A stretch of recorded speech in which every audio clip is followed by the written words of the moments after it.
Hey everybody, it's Danny here with Danny Reviews. And if you're someone who likes to travel and maybe paint while you're out on the road, look at this set right here. This is a watercolor paint set that comes in this nice tin case that can actually close so your paints don't come out or you don't lose your brushes. This is from Artistro, and it's again a premium quality 48 color.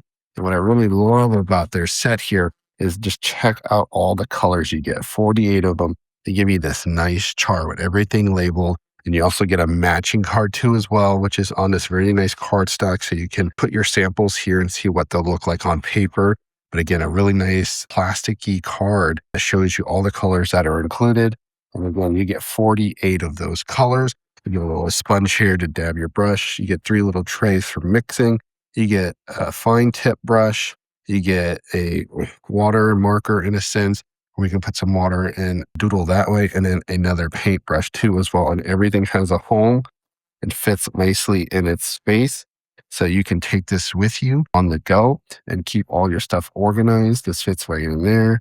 Right, so you always keep your color chart with you, and you can close it, and you're off to the races with your little watercolor paint set. Overall, really nice set. If you're looking to get into watercolor painting, definitely check this out. And a shout out to the company for gifting me this so I could do a review.